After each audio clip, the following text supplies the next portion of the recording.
estamos para mais uma conversa dentro da revista da oficina, do início deste ano, com o título Outros Futuros, Práticas Artísticas e Sociais depois de 2020. Hoje temos o prazer de ter connosco Paulo Mendes, que é antropólogo, é docente na Universidade de Trás-os-Montes e Alto Douro, interessado em antropologia do ambiente, nomeadamente na reintegração ecológica do social, alterações climáticas, antropologia marítima e antropologia aplicada. Obrigada, Paulo, por estar connosco. Agradeço-lhe em nome da oficina, quer pela colaboração na revista, quer pela sua disponibilidade para termos esta conversa. Vamos abrir agora com uma imagem precisamente da revista e, portanto, do início do seu artigo, que estará de momento. Aqui está ela. E tenho uma pergunta para lhe fazer, que vai dentro desta terminologia que para o público em geral não é tão conhecida, e portanto eu gostaria que nos explicasse os termos do antropoceno, depois capituloceno, depois este conexoceno que o Paulo coloca em mesa, presumo, neste caso através do artigo. Sim, muito obrigado. Já agora permita-me só um pequeno comentário, que é: toda e qualquer gralha que o leitor encontra da minha única e exclusiva responsabilidade, não é do Centro Cultural e de quem trabalhou e muito bem o grafismo da revista. Porque elas estão lá, eu já as vi. Acontece, e quando vai a prelo, não há já não há que fazer. Peço desculpa. Tenho que pedir desculpa. Deixa-me então começar pelo conexoceno. Conexoceno é uma provocação minha, uma pequena brincadeira com as palavras, por causa do antropoceno e do capitoloceno, que são as duas mais usadas para esta era que a gente está a passar agora, não é? Mas vou começar por aí, referindo um bocadinho ao texto. Basicamente, aquilo que eu quis ressaltar, ou enfim, evidenciar, é que vivemos uma época em que percebemos pela primeira vez, isto é recente na nossa história, em que de facto tudo está interconectado. Né? Já o sabemos há algumas dezenas de anos, não há muito, mas um bocado por causa da globalização, percebemos primeiro por causa da economia, hoje percebemos muito claramente por causa das pandemias, não é? E esta principalmente, esta não é única, há pouco tempo tivemos outras, ou melhor, tivemos ameaças de outras que não chegaram a tornar-se provavelmente em pandemias, não é? Mas achamos que a coisa podia ter corrido mal, não correu, se calhar por isso também esquecemos, e não percebemos que de facto isto não é tão invulgar assim na nossa história, e nenhuma delas é agradável. Até diria que esta, pelo menos em termos de doença e de morte, não está a ser muito má. Em termos comparativos, isto não é mau. E não é uma brincadeira, nem é uma provocação, de facto não está a morrer assim tanta gente, comparativamente com outras do passado, não é? Nem a morrer, nem a ficar doente. Mas enfim, era isso que eu queria lembrar. A palavra conexoceno quer remeter-se somente para aí, que é, de facto, tudo isto está interligado. De qualquer forma, a palavra nasce justamente por causa de pensarmos em antropoceno. Ou seja, o que é isto afinal de antropoceno? É um termo que, curiosamente, ainda não está cunhado cientificamente, ou seja, já está mais vulgarizado, mas terá surgido, ou melhor, é suposto ser consagrado numa conferência internacional de geógrafos que ainda não aconteceu. Mas acho que já é tarde, já ninguém vai querer saber se vai ser ou não consagrado, se de facto podemos falar de uma era geológica ou não, de uma nova era geológica. Já não interessa muito, digamos assim, já está mais que plasmado no nosso cotidiano. Já toda a gente ouviu falar em antropoceno, mesmo que não saiba muito bem o que é, não é? O outro termo, que normalmente justapõe-se, ou pelo menos num pensamento mais crítico, há muitos autores que justapõem capitoloceno. Há outros ainda, sim. Fala-se, por exemplo, em plantation scene, em uma outra palavra mais esquisita de uma autora que é a Anna Haraway, que eu próprio nunca sei dizer muito bem, mas que é, daqui a um bocado já lá vou, porque há um outro termo que ela usa para complexificar ainda mais a realidade, que basicamente ela remete para um ser mitológico, uma espécie de polvo que toca em tudo e mais alguma coisa. E eu só me saio agora a palavra errada, por isso eu não consigo dizer, um bocado já lá chego. Mas enfim, ficamos com o antropoceno e com o capitaloceno. Porque, e aqui está a grande questão, que é, isto do antropoceno é uma era geológica que nasce essencialmente com a produção capitalista, com o capitalismo, corresponde à Revolução Industrial, remete-nos para um passado anterior,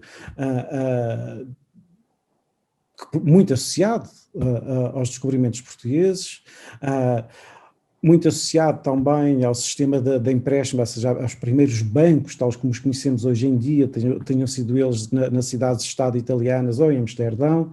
Afinal, não interessa muito, sabemos é uma coisa, que a produção capitalista, ou se quiser, a sobreexploração de recursos, intensivamente e através de indústrias que recorrem imenso a tecnologias altamente poluentes, originou ou amplificou um processo de aquecimento global. Sim? Esse processo de aquecimento global é aquilo que nos interessa a quase todos nós hoje, não é? E isso é aquilo que é assim um bocadinho assustador. Eu não quero ser muito pessimista, mas o futuro não parece ser muito promissor, não parece ser muito radioso, para usar uma expressão de um belo filme, que chamava justamente Futuro Radioso, e também não me lembro o nome do realizador. Mas isso é coisa, já agora é coisa muito comum em mim, é esquecer-me dos nomes, não exatamente é que os vou dizer. É de Jim Jarmusch, se não me lembro. Mas, seja como for, se de facto está associado, mais uma vez, isto demonstra-nos que não há nada que nós façamos na crosta da Terra, será a crosta da Terra, que não interfira sobre um outro ser qualquer. Logo, não interfira sobre a vida. E hoje sabemos que não há nada na vida que não esteja relacionado uma coisa com a outra. Ou seja, sabemos hoje muito claramente que um simples vírus pode dificultar a nossa vida económica, nem a nossa vida biológica, a nossa vida económica. Ou seja, há uma relação direta entre seres absolutamente invisíveis, ainda que sejam aqueles que mais povoam a Terra, e um sistema económico, por exemplo, não é? E de facto as coisas neste sentido estão todas elas conectadas, e daí a brincadeira com Conexoceno.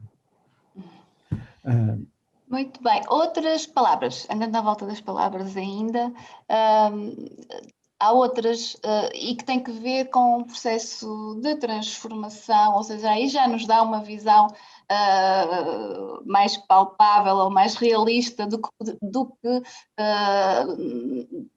um tipo de processo de transformação nosso. Palavras como abdicar, localizar e cuidar. Reconhece que é um exercício difícil, não é? Como é que nós vamos interiorizar e pôr em prática tudo que isto envolve? Descreva-nos um pouco essa sua ideia. Sim, e vamos começar pelo verbo abdicar, se me permite, que é aquele que, se quiser, mais me preocupa mais, ou que mais me preocupa, que me acompanha há mais anos. Ou seja, eu não esquecerei nunca que um dia, numa viagem de carro, em conversa com colegas, que também preocupado com questões ambientais, aí na altura nem era tantas as alterações climáticas, mas eram questões ambientais. E era uma viagem que foi uma viagem que demorou 6 horas, portanto tivemos muito tempo a falar. E a dada altura eu concluía, na verdade, um outro colega concluía, não fui eu, que só havia uma solução, é que teríamos que abdicar. E depois aí fui eu que elaborei a partir daí, que de facto se calhar o verbo que temos que conjugar naquele momento, que já é passado, teríamos que conjugar a partir dali pelo menos, é abdicar. E abdicar essencialmente de consumos, né? Abdicar de algumas formas de vida, basicamente com um único objetivo, ou com um objetivo principal, que é contribuirmos menos para fatores de poluição, ou se quiser, contribuir para que a nossa pegada ecológica vá diminuindo cada vez mais. Sim? Isto tem riscos e tem implicações, não é? No mundo que basicamente parece girar à volta da economia, não consumir parece prometer imediatamente um problema social grave, que é, por exemplo, desemprego. Eu não vejo a coisa literalmente assim, porque a questão não é não consumir, é mais o que consumir. Sim? mas de qualquer forma não é por aí que a palavra abdicar ou que o verbo abdicar desaparece, não é? Porque é abdicar de uma forma de vida que nos é muito familiar, comum, recorrente e que até de algum modo informa uma espécie de pensamento único, ou seja, nós já não sabemos fazer de outra forma, não é? Ou seja, como, por exemplo, e vou concretizar em vez de especular, eu quando falo com os meus alunos, por exemplo, sobre férias, um dos problemas que a maior parte dos alunos têm, num país pobre como o nosso, é mas férias como se eu não tenho dinheiro. Isto parece não é uma caricatura, ainda que o pareça, quando eu questiono, mas não percebo, é preciso dinheiro para passar férias, é preciso dinheiro para se ter um momento diferente do cotidiano normal, um momento de ruptura, ou é preciso assim tanto dinheiro? Bem, de facto, na cabeça de grande parte dos alunos, é preciso muito dinheiro. Não é fácil para muitos dos meus alunos, isto se calhar já é uma questão geracional, para mim era muito fácil, não é muito fácil pensar em férias sem pensar em viagem, e viagem longa, que implica voos eventualmente, que implica até alojamentos relativamente caros, assim uma espécie de vida Instagram, se é que me faço entender. Portanto, é como se a vida não fosse possível de outra forma, sem sermos todos muito felizes, sorridentes, bonitos, esculturais, e todas as nossas férias são passadas em praias, se não do Bali, pelo menos semelhantes. E, portanto, também aí o abdicar aparece, não é? Não temos de abdicar de ter férias, ter momentos de lazer profundamente agradáveis, recompensadores, não tem é que ser do outro lado do mundo, numa praia onde afinal só existe no postal, ainda por cima, para se lembrar isso, pois lá não é bem assim. E julgo ter respondido de alguma forma ao que me perguntava. A outra palavra, ou as outras duas, deixa-me pegar primeiro em cuidar, acho que é mais ou menos óbvio, não é? Se todos percebermos que o cuidar de mim implica necessariamente cuidar do outro, e este outro não tem que ser um humano, pode ser outra coisa, não é? A vida para mim parece tornar muito mais simples e mais fácil, sim? Mas não é tão bem um exercício simples. Até porque culturalmente nós não estamos tão pouco, e vai-me permitir o facilitismo da expressão, mas não estamos culturalmente informados para fazer assim. Sim? Culturalmente nós separamos natureza de cultura. Tudo aquilo que não é humano não nos diz respeito. É como se nós fôssemos independentes de. Sabemos justamente, nós sabemos o contrário. Nós sabemos que não é assim, mas não vivemos de acordo com isso. Né? Nós sabemos que, de facto, aquilo que me rodeia é essencial para a minha própria sobrevivência. Mas imaginamos sempre como algo, acima de tudo, como algo com competências e capacidades quase divinas que nos permite viver sem aquilo que nos rodeia, ainda que a experiência nos diga o contrário, não é? Isto tem a ver com uma informação cultural milenar, e há imensos, como sabe, imensa produção bibliográfica com centenas de anos justamente sobre isso, né? Que nós somos basicamente, e também para simplificar, e por isso vou ser reducionista de algum modo, que é nós somos feitos à imagem de Deus e por isso não precisamos de nada que não seja semelhante a nós, né? Não é verdade. Ou seja, o cuidar vem tão bem daí. E a outra questão era, ou faltou-me a esquecer de qualquer coisa? Falta localizar. Localizar, ou seja... Sim, peço desculpa. Sim. O localizar, porque justamente este ato de cuidar implica que, antes de mais, eu cuide não só de mim, mas cuide daquilo que me está mais próximo. Sim? E se cada um de nós cuidar do seu círculo de proximidade, se quiser se cuidar de si dentro do seu ciclo de proximidade, basicamente estaremos a juntar muitos ciclos de proximidade, muitos cuidados, permita-me a brincadeira, não é? E todos eles cuidados, temos um globo em si mesmo cuidado, ou seja, mas a ideia é justamente essa, que é, nós não podemos pensar em escalas globais, eu não sou capaz de agir só numa escala muito maior que aquela que me é próxima, nem eu nem ninguém, sim? Poderemos mesmo atrever, nem políticas emanadas da ONU ou de uma potência imperial qualquer como os Estados Unidos ou da União Europeia vão definir comportamentos humanos em círculos de proximidade. Esses partem sempre de baixo para cima e não de cima para baixo. Podem determiná-los, até podem ser coercivos, podem contribuir para, mas tem que haver esta junção de escalas entre o individual / local e o nacional, internacional / global. Sem as duas coisas juntas não resolvemos coisas como a pandemia. Isto está assim muito claro o que está a acontecer agora, não é? Que é, todos nós sabemos, mesmo aqueles que negam a pandemia, sabem disto, que é, eu tenho de cuidar de mim para cuidar dos outros, necessariamente. Eu tenho que ter cuidado com os meus contactos, justamente para que os meus contactos não fiquem eles infectados. Mas, ao mesmo tempo, também são precisas políticas nacionais ou internacionais que levem a que esta prática, estes comportamentos se tornem coletivos. E às vezes são um pouco coercivos. É a pior coisa que se pode fazer. Realmente resulta ao contrário. Mas a narrativa é um bocado essa e não deixa de funcionar em certa medida, não é? E basicamente é esse localizar primeiro em nós não é em mim mesmo, é no meu ciclo de proximidade, e pensar que é esse somatório, se quiser, de muitas aldeias, todas elas cuidadas, que fará uma biosfera, ou construirá uma biosfera toda ela cuidada e, portanto, sustentável, não é? Muito bem. Localizar. Sim. Outro pormenor do seu texto tem que ver com as várias relações entre a pandemia provocada pelo SARS-CoV-2 e as alterações climáticas. E que por força da primeira percebemos que somos capazes, apesar das dificuldades, de adaptarmos a novas vidas, a nova vida, ou novas formas de vida. Que outras vivências serão possíveis nesta nova realidade? Dizendo assim uma projeção. Desta nova realidade da pandemia ou das alterações? Das duas?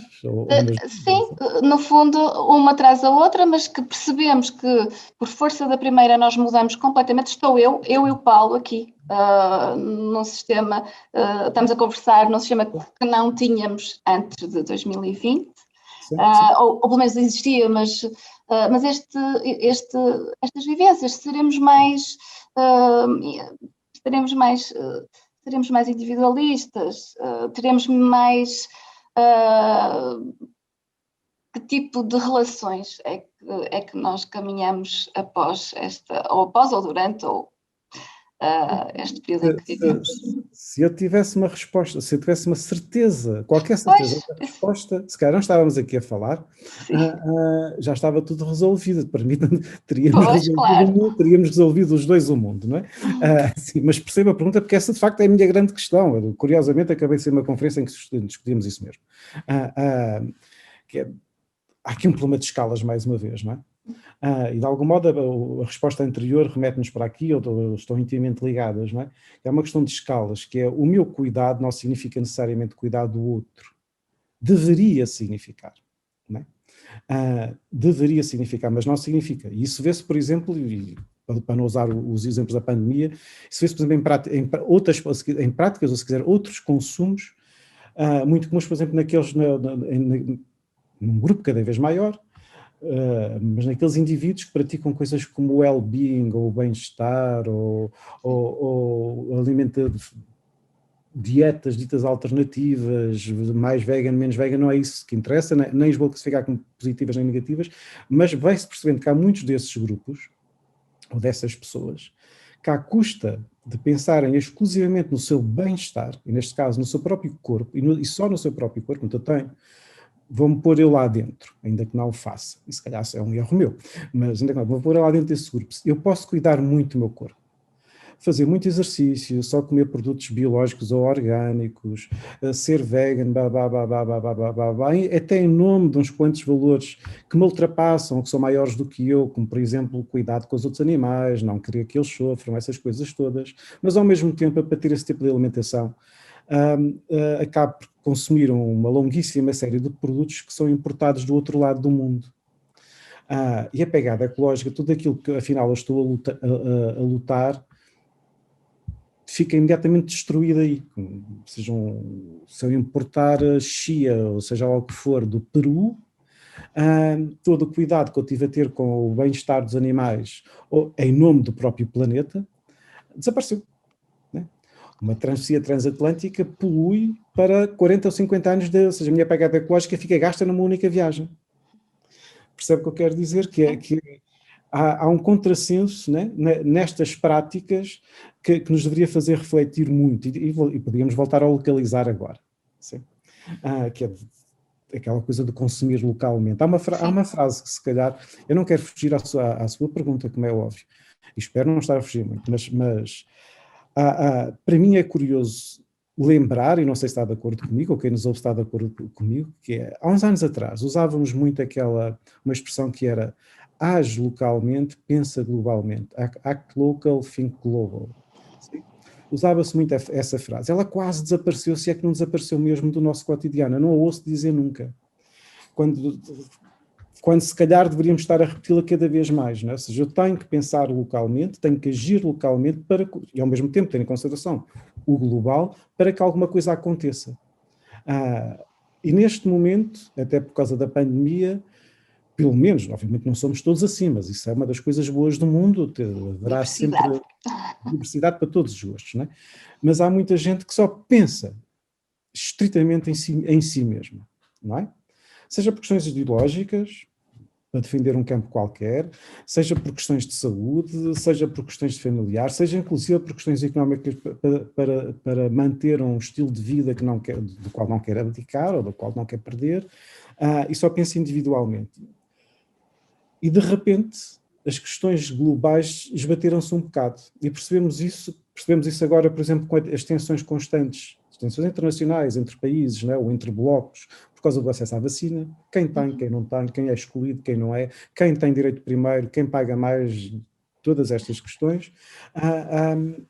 Mas também percebemos, logo no momento inicial da pandemia, em que, mais uma vez, e à semelhança do que está a acontecer um bocado com a vacina, mas aí não havia tantas, enfim, a questão económica não era tão presente, em que cada país achou, a dado momento, durante algumas semanas, se não meses, achou-se que cada país podia ter a sua própria política. Ora, o que era um contrassenso enorme. Toda a gente sabia que era uma pandemia e, portanto, não há como resolver uma pandemia resolvendo regionalmente ou localmente só.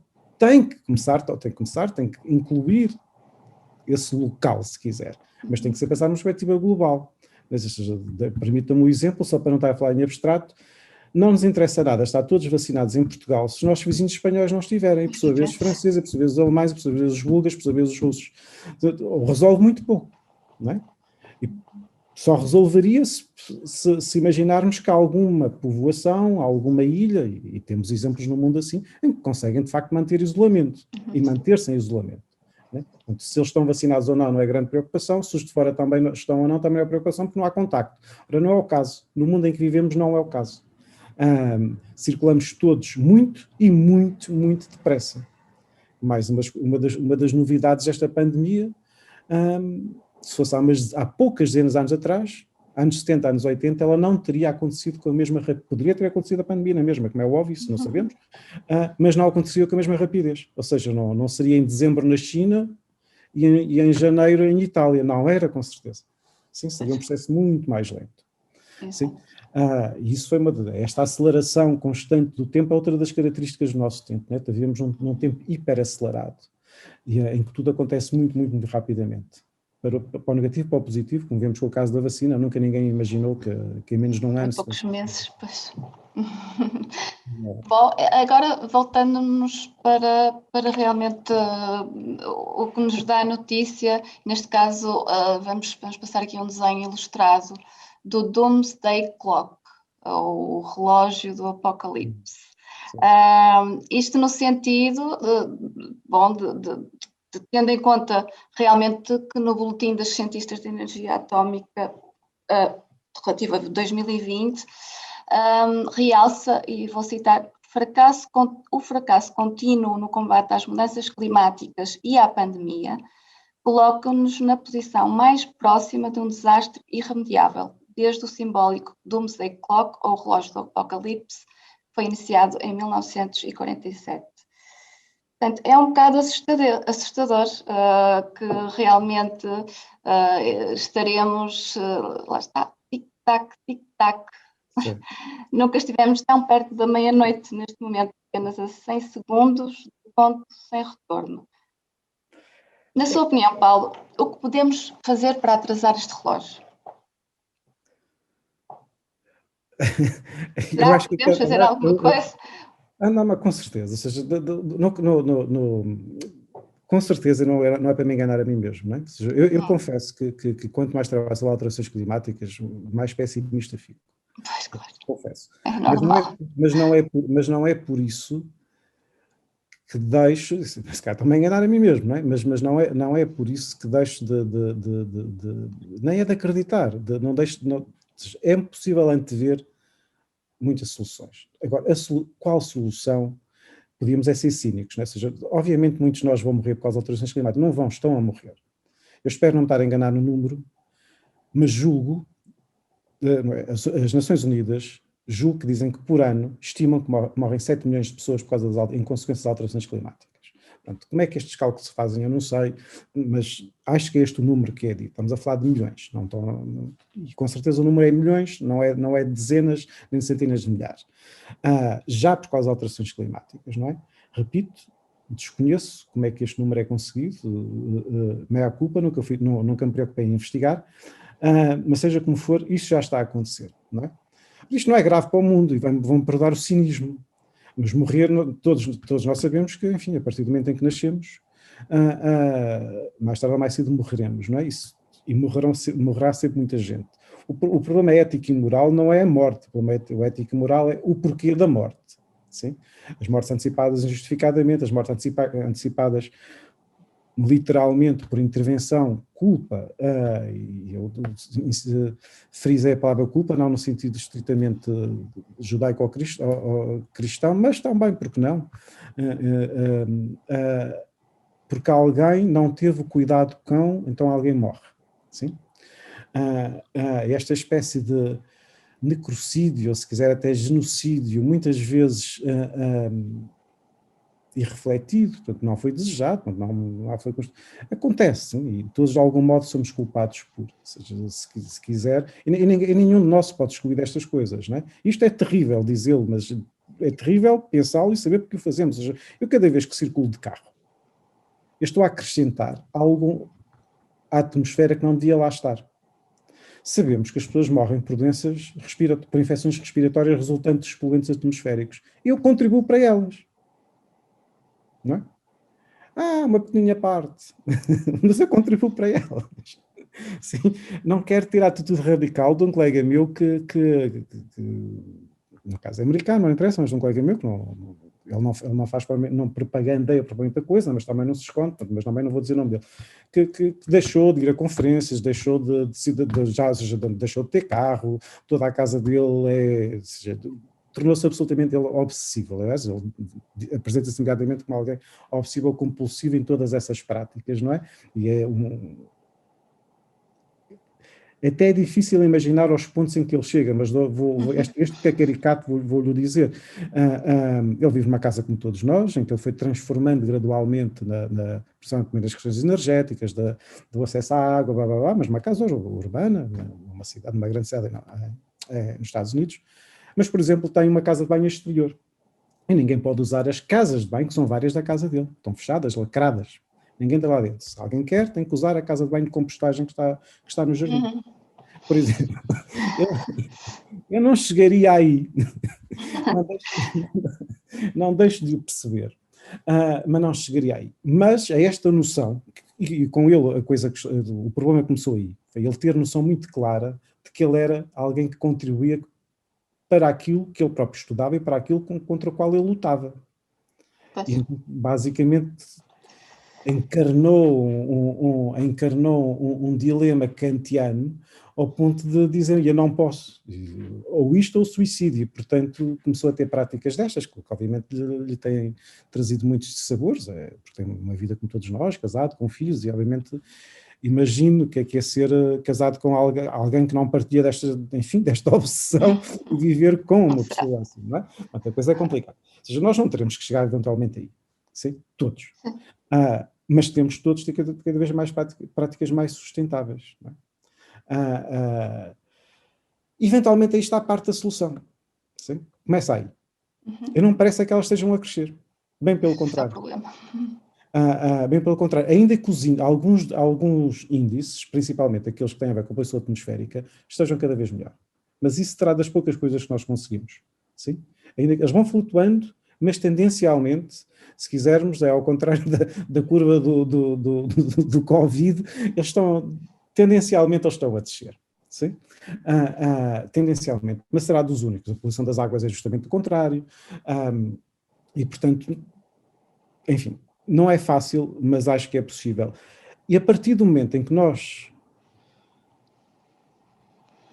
inventemos, alcancemos alguma forma de produzir energia mais limpa, e quando digo mais limpa, muito mais limpa que aquela que nós chamamos limpa, que são as eólicas e a solar,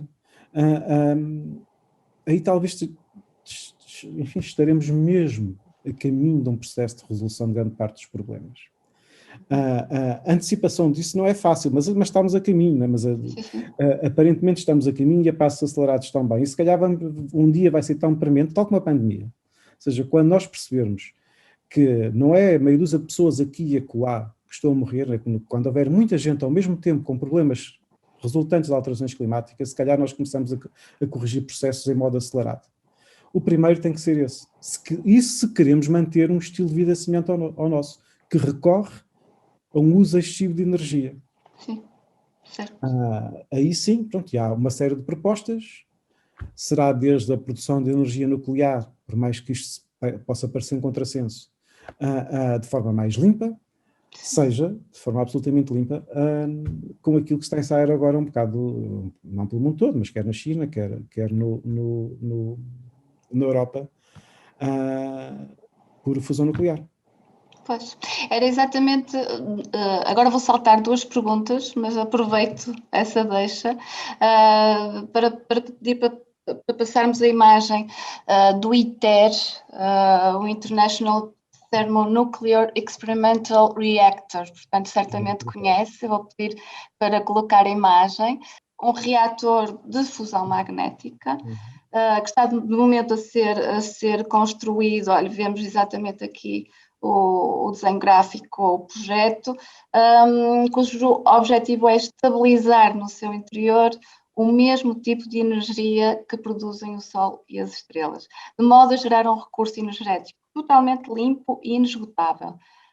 Isto é uma boa notícia, sendo até que, não sei se pronto, e lá está, a pandemia, as guerras, a circunstância global pode fazer atrasar isto tudo, mas eles insistem que vão conseguir fazer o primeiro ensaio da obtenção do primeiro plasma daqui a apenas 4 anos. Paulo, será este um dos caminhos? Aliás, o nome ITER, em latim, significa mesmo o caminho. Sim. Justamente, terminei há um bocado que dizia justamente aí, sem o nomear, porque na China também há, diz-se que a Rússia está a fazer experiências semelhantes, ainda que ninguém as conheça muito bem, portanto não sabemos se é propaganda ou não, ainda que me perdoem já todos aqueles que nos ouvem, tudo isto tem sempre um elemento de propaganda, não interessa de que bloco é que nos chega a informação. Este não é mentira, ou seja, ele existe de facto. Sim, esse é um dos caminhos, como dizia há um bocado, se nós conseguirmos produzir energia limpa, pelo menos conseguimos manter um estilo de vida do qual não queremos abdicar. Ou seja, apesar de eu estar aqui a pregar, e a expressão é essa para uma série de comportamentos que eu próprio não tenho, ou seja, eu não me excluo de tudo aquilo que eu critico. Mas apesar de estar aqui a pregar, não gostaria de abdicar, por exemplo, totalmente de poder viajar. Confesso que já abdico muito. Sim, abdico mesmo muito e conscientemente, não o faço propositadamente, ou seja, não há razão para, já não vou às vezes porque me apetece ou porque tem mais uns trocados, então apetece-me e vou. Não vou especificamente porque não faz sentido, sim? Não faz sentido gastar tantos recursos, até económicos, para estar 3 dias ou 4 dias num lugar. Fez no passado, hoje para mim já não faz, né? E não faz por questões ecológicas, mas não sou exemplo para nada, ou seja, se não faço isso, há muitas outras coisas muito mais fáceis que eu já não deveria fazer e faço. E continuo a cometer o mesmo erro. Mas este será um dos caminhos, porque isto permite-nos uma coisa muito simples, que é não termos que pensar em formas de vida radicalmente diferentes daquelas que nós temos. Ou seja, não temos que voltar à idade das cavernas, para simplificar. Não teríamos que. Mas poderíamos ter que regredir, por exemplo, em questões de conforto.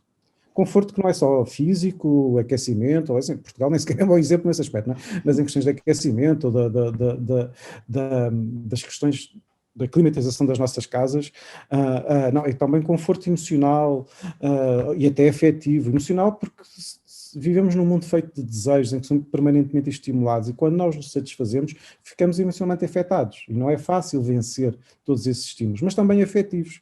Ou seja, por exemplo, Portugal, mais de metade ou cerca de metade da população portuguesa vive fora, está no estrangeiro. E se sejam eles visitar-nos, sejamos nós irmos visitá-los, seria algo muito triste isto não poder acontecer, não é? Já basta os muitos casos em que é assim, só por razões económicas, não é? E porque não há outra forma. Ora, e se de facto conseguíssemos produzir energia tão limpa quanto essa, seria genial, não é? E depois o processo seria gradual, não é? Seria gradual, e transformando todos os transportes coletivos, enfim, que não usassem energias fósseis. Sim, fosse reator. Bom, pegando no seu pessimismo, depois desta, saltei, de facto, um bocado tendo em conta o decurso das suas palavras, eu também reconheço-me completamente, ou seja, sou bastante pessimista neste momento, então, estamos há 2 anos, nesta situação também não ajuda. Não ajuda também o facto de... Bom, eu sou nascida e criada no Vale do Ave e habituada a ver rios e pintá-los na infância de todas as cores. Portanto, neste caso eu sou negacionista, não no sentido de acredito da ciência, mas de que nego que vá ficar tudo bem. Mas de que forma a antropologia, como ciência das relações, pode ajudar a combater o verdadeiro negacionismo face às provas científicas que as alterações climáticas realmente existem, o que é verdade. Sim. Se bem entendi a questão, sim, elas existem. Hoje não será a antropologia que vai comprovar se não. Que caminho? Mas a história da antropologia vai-nos mostrando como o mundo se tem transformado, os contextos ambientais em que a vida humana acontece têm transformado para pior por causa das alterações climáticas. Isso é óbvio, ou seja, já há 150, 200 anos, se quiser, pelo menos no mínimo 100 anos, para nenhum colega mesmo criticar, porque a antropologia faz justamente este ano, e acho que nunca tinha pensado nisto, o primeiro curso, a primeira licenciatura em antropologia foi criada há 100 anos. O que não quer dizer que a ciência exista só aí, se existe há mais, não é? Mas a antropologia moderna, tal como a conhecemos, celebra este ano 100 anos. Esse corpo de conhecimentos acumulado vai-nos mostrando que a vida se tem deteriorado por razões ambientais. Em contextos ditos exóticos, não industrializados, mesmo em povos sem escrita, mas particularmente em contextos que não são familiares, países industrializados. O Vale do Ave é um excelente exemplo, não é? Aqui para Portugal. Como é que a vida se foi deteriorando por causa do contexto ambiental. Mas já agora, permita-me só uma coisa. O meu pessimismo não resulta tanto da nossa incapacidade de ultrapassar ou de resolver questões ambientais, resulta mais de eu não conseguir imaginar essa resolução sem processos de tensão política enormes, essencialmente entre países ou entre blocos de países. Sim? Tal como se tem visto com o Covid. Sim? Felizmente isto não tem gerado contextos de guerra, obviamente guerras entre aspas, diplomáticas, sim, muitas tensões, sim, mas confrontos armados não, felizmente, esperemos que não aconteça. Eu com as alterações climáticas já não consigo antecipar esse cenário tão benévolo, se quiser. As alterações climáticas levam à exaustão de recursos essenciais à vida, e portanto alguém vai competir, se quiser, de modo exagerado por esses recursos.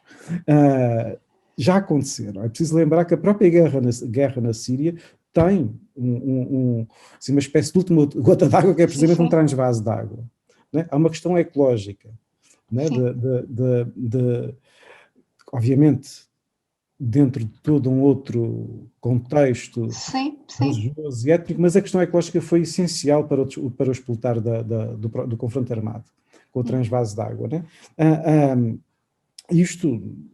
A probabilidade disto acontecer entre blocos de países é grande.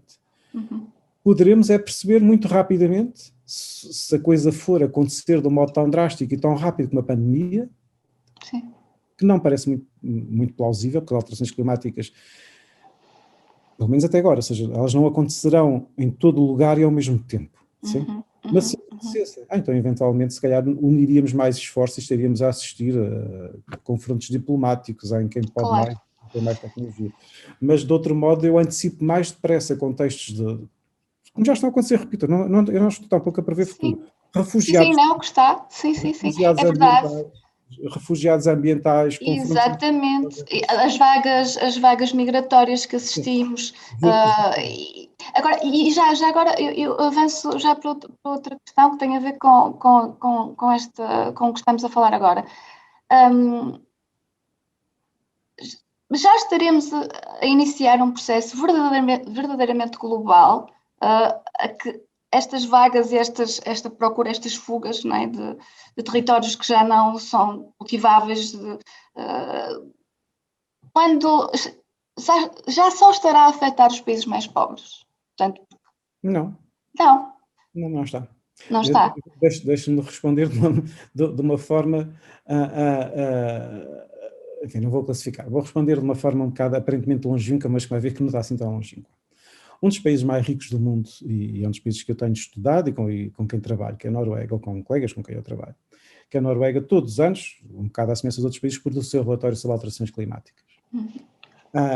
É curioso que, pelo menos desde 2016 ou 2017, a conclusão principal do relatório é basicamente esta, e ela vai se repetindo todos os anos. A preocupação para os noruegueses não são tanto, eu quase que estou a citar, não consigo citar, mas a preocupação para a Noruega não é tanto a alteração climática, porque isso não será muito grave para eles. Sim, o que se antecipa é um aquecimento, há questões de degelo que poderão levar, como já aconteceu há poucas semanas, a, por exemplo, deslocações ou desmoronamento de terras e coisas deste género, mas aquilo é um país pouco povoado, portanto não é assim muito problemático. Há uma outra cidade em que se antecipa que a subida do nível médio das águas do mar a possa inundar. Paradoxalmente, aquela em que já deveria estar a acontecer, não está a acontecer, porque a terra também está a subir.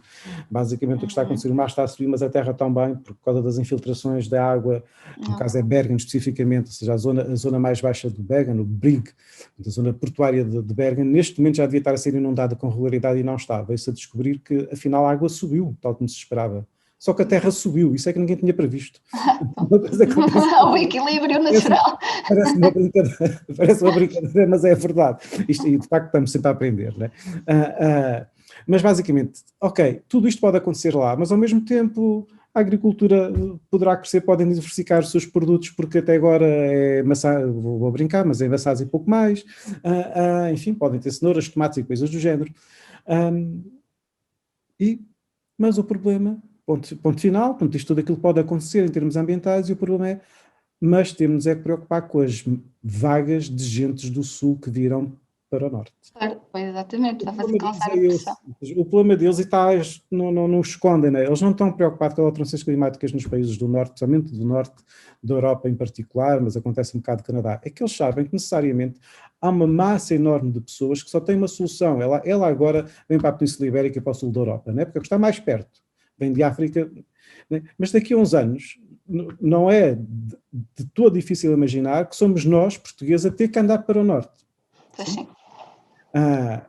E portanto estes movimentos já irão afetar, e não há dúvida que os movimentos serão sempre cada vez mais para climas mais setentrionais, não eram, mas vão passar a ser, ainda que temporariamente, e ainda que nos variedíssimos cenários se diga até que pode não ser bem assim, mas para já está a acontecer assim, não é? Se a famosa corrente do Golfo parar, a coisa pode ser radicalmente ao contrário, mas não, até agora não se sabe muito bem, melhor, até agora não assistimos ainda a nada disso. Mas se tudo isto acontecer, até pode ser que a surpresa seja muito maior que aquela que a gente imagina agora. Mas sim, ela já está, os refugiados na Europa, que vêm para a Europa, é claro, os refugiados do sul da América do Sul, e a América do Sul é um caso particular porque também há problemas ambientais na América do Sul, inclusive é de seca. Vemos isso na Amazónia. A Amazónia não arde só porque lhe chega um fogo, Sim, essa é a principal razão.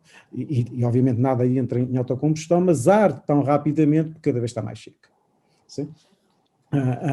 E isso é um dos problemas. Portanto, até aí os problemas ambientais são estes. Mas a América do Sul é mais complexo um bocadinho do que os refugiados da África subsaariana ou mesmo do Saara para o sul da Europa. Não é? Mas quer os refugiados subsaarianos para o sul da Europa, a gente sabemos há muitos anos que eles estão a fugir de contextos ambientais, estão a fugir de crises ambientais, de seca constante. Uma seca que para eles não é desconhecida, ou seja, países em que de facto a desertificação existe há gerações, para não dizermos há milénios, mas onde era possível a vida. Quer porque havia tradições de conhecimento tradicional acumulado que permitia um modo de vida ligado à escassez de recursos, com o crescimento da população, com a urbanização dessa mesma população, esses conhecimentos são esquecidos e não há como viver naqueles contextos de pobreza ambiental. Sim? Ainda por cima, a seca tem-se agravado constantemente. E nós já não falamos é dela, né? Mas o sul a Etiópia, o sul do Sudão, todas aquelas crises que para pessoas mais velhas, um bocadinho como eu, se lembram, se não for mais por causa do Live Aid, né? Daquele grande concerto nos anos 80, um concerto solidário, que basicamente tentava ajudar, de algum modo, etíopes, na altura pensava essencialmente nos etíopes, tudo aquilo continua. Nada disto desapareceu, tem-se agravado. Sim? E nós convivemos com isso de tal modo e tão diariamente que já nos esquecemos. Sim? Por mais campanhas que apareçam, que elas continuam aí, nós já não reparamos. Né? Mas que a questão ambiental mantém-se por lá e agrava-se. E eles, obviamente, têm que chegar a algum lado, têm que sobreviver, ou lutam entre eles por recursos inexistentes, ou têm que fugir. E o fugir globaliza as alterações climáticas que podem estar a ser só sentidas localmente. Mas a partir do momento em que essas populações se tentam refugiar, o problema passa a ser global. Ainda que seja sentido de modo desigual. E ainda não pensando também no que ainda vai acontecer, não é só, é também Europa, não é? Nós, Portugal, então, está muito próximo também, e como falava, teremos, quer dizer, o norte do Minho vai ser o próximo Alentejo, e portanto isto acaba por a mobilidade e a circulação das pessoas vai causar impactos, não é? Obviamente à procura de recursos que não existem, ou não existirão. Falava do Minho, o Gerês é um dos sítios onde tipicamente não faltava água e agora começamos a ver os rios principais de Gerês. Por exemplo. Né? É uma zona onde nunca ninguém imaginou, ou dificilmente se imagina, anos consecutivos de falta de água ou de rios quase secos no verão. Sim? Não é que isto não acontecesse, mas não acontecia com regularidade. Com tanta frequência. Agora acontece consecutivamente, não é? Mas já é ao contrário. Há uns anos excepcionais em que já não é assim, em que há água. E isso é a questão, é a diferença entre tempo, o que é o tempo e o que é as alterações climáticas, não é? As alterações climáticas são padrões de longuíssima duração e percebemos que as coisas estão a alterar. E sim, e os exemplos são muitos, né? Mesmo em Portugal, da desertificação, né? O Nordeste transmontano nunca foi uma zona de grande precipitação. Mas faltar água, como tem faltado nos últimos anos, tal como no sul da Galiza, a zona de Pebble de Sanabria, por exemplo, ou a chamada bacia do rio Minho e Sil, é uma zona que neste momento em que a seca está a aumentar, os ciclos de seca estão a ser cada vez mais longos, desde os anos 60 pelo menos. Pois, exato. E havendo essa transformação do território, obviamente que as pessoas vão deslocar-se e certamente que é esta transformação que vamos ter que provavelmente, a não ser aceitar. Que questões tecnológicas vão resolvendo problemas. Exatamente, era isso, será realmente o caminho que não outro. Sendo que neste momento estas questões resolvem o problema localmente, mas agravam-no globalmente. Um exemplo paradigmático é, por exemplo, a cidade do Dubai, né? É um lugar onde uma cidade daquele tamanho no deserto não faz sentido. Todos aqueles recursos, provavelmente os hídricos, são conseguidos por a filtração da água, portanto, dessalinização da água do mar. e a tecnologia que nós temos hoje consome energia desmesuradamente, que ainda por cima, no caso, é conseguida através de refinarias de petróleo, não é? Pois é realmente. Bom, a nova energia que virá, certamente que os novos hábitos terão que mudar, porque não é salvação, não é só salvação termos uns novos recursos energéticos mais limpos que nos permita ficar neste planeta e mais tempo e, se possível, que o nosso planeta continue a existir tal como nos conhecemos e habitamos. E o planeta vai ficar cá, não é? E nós, e muitos de Sim, nós sim, vão sim, ficar. sim. Sim, nós vamos ficar, sim. Isso não é. Agora, que já não será para o nosso tempo também, não é? E já Pois agora. não. Ou se quiser, já está a ser de algum modo para o Está a nosso ser, mas não é tão sim, evidente. Não é? sim. Ou seja, nós de facto não estamos a sofrer como gerações futuras irão sofrer. Irão sofrer. Digamos que não, mas, Isso é o que é. mas já nos preocupamos, isto é uma forma de sofrimento desnecessário, não é? Mas dirão elas, se um dia estiverem a ouvir esta gravação, que, pois, mas culpados foram vocês, não é? Inevitável. E sim e não, sim, porque em movimentos coletivos não há propriamente culpados, não é? Ou seja, nós temos necessidade de encontrar sempre quem culpar, mas e quem é o culpado disto ou daquilo? Não é? Há um bocado eu tive algum cuidado em insistir na palavra, mas de facto temos essa necessidade. Mas em processos coletivos, ainda por cima partilhados de modo global, não é muito fácil culpar pessoas, indivíduos. Mas é possível culpar formas de pensamento, se quiser ideologias. Sim? E nós hoje partilhamos todos uma ideologia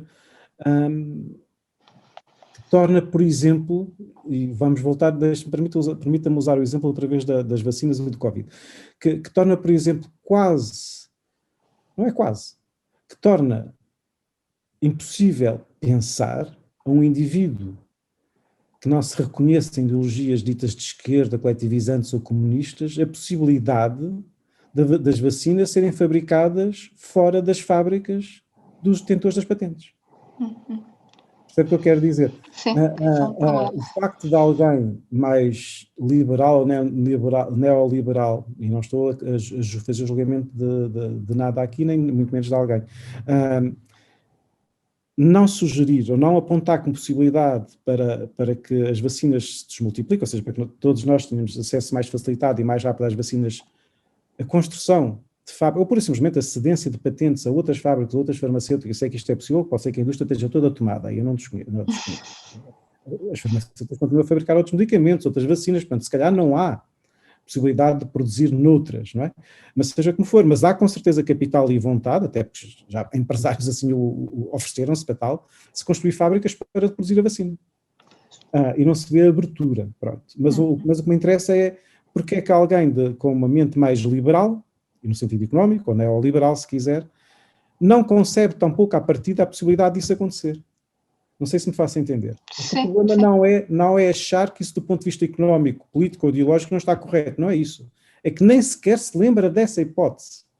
Já está tudo tão tomado no sistema, não é? Que já não... De facto, sem me posicionar ideologicamente aqui, é um bocado aquilo que a Naomi Klein, uma famosa autora canadiana, que também tem escrito sobre as alterações climáticas, mas ficou conhecida primeiro por um livro chamado No Law, há uns anos atrás, sobre o marketing e como é que a publicidade nos influenciava, os consumos justamente.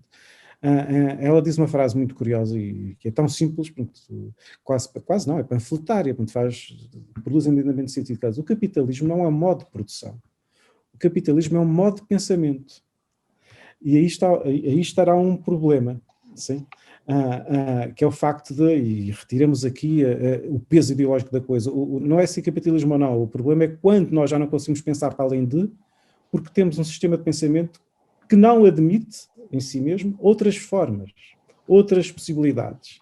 Né? De facto, há um pensamento único, não porque é procurado, não porque é construído, mas porque ele próprio já não admite em si mesmo a existência de outras possibilidades. E isso é terrível, não é?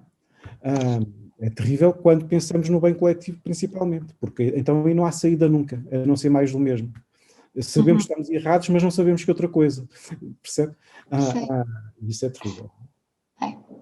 Bom, Paulo, não sei se quer acrescentar mais alguma coisa a esta nossa conversa tão enriquecedora e e com conteúdos de facto muito atuais e preocupantes, não é? No fundo, se há alguma frase ou um rasgo de otimismo que queira deixar no ar.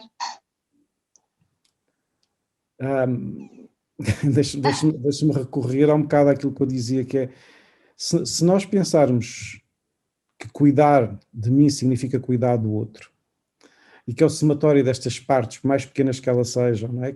Mesmo que se reduzam à família e aos vizinhos, isso significará um mundo melhor, com certeza.